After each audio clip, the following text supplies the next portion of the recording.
I never thought I'd say this, but I actually feel sorry for Steve Dickson. Steve who?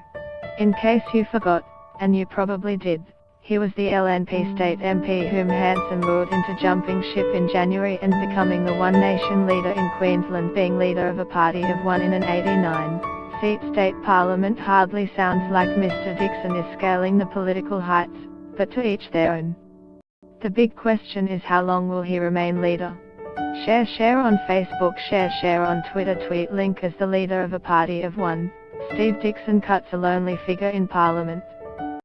First of all, my sources in the Labour Party and the LNP both tell me their polling shows Mr. Dickson is almost certain to lose his seat. Half of the good burghers of Buderim intend to give their first preference to the LNP's Brent Michelberg, leaving Mr. Dickson possibly trailing Labour. Some might see this as Mr. Dickson getting his just desserts, but it is more a case of his being ruthlessly played by the party's leader. Hanson has a habit of crawling the nation's political backwaters, looking for people to entice to join her part. This is usually accomplished by promises of great political office, but few of those who accept find that it lasts. Just ask the unfortunate Rod Coulaton from Western Australia, whose Senate seat Hanson threw to the wolves, or rather the High Court. Last year she wanted a token voice in Parliament. His longevity was irrelevant. Advertisement Titan requests code ISHO ALAD push, ad spot -300 extension 250, pose 3.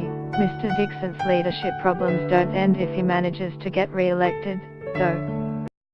That's because Hanson has a plan to replace him anyway. No sooner had Malcolm Roberts been booted from the Senate by the High Court on Friday, than Hanson had named him the party's candidate for the state seat of Ipswich. The position had been vacant for some time after the previous candidate refused to pay the party's exorbitant fees. She had quite obviously kept the nomination vacant to give Roberts a seat in the Queensland Parliament, and probably make him leader in place of Dickson. For the record, Hanson claimed Mr. Dickson was over the moon at her anointing his successor before he had even lost his seat. He is so delighted about having an experienced candidate like Malcolm Roberts, she claimed.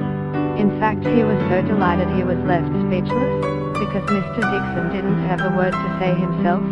That means a party with only one seat in Parliament is left with two putative leaders, and entrenched infighting before the campaign even begins. The infighting doesn't stop there. As soon as Malcolm Roberts was referred to the High Court, his office splintered, with some staff clearly trying to cut a deal with Senator-in-waiting Fraser Anning, leading to public recriminations.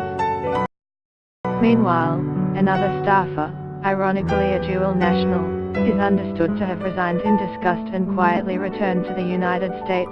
Mr. Anning himself didn't wait to be declared a senator before launching his own broadside at Roberts.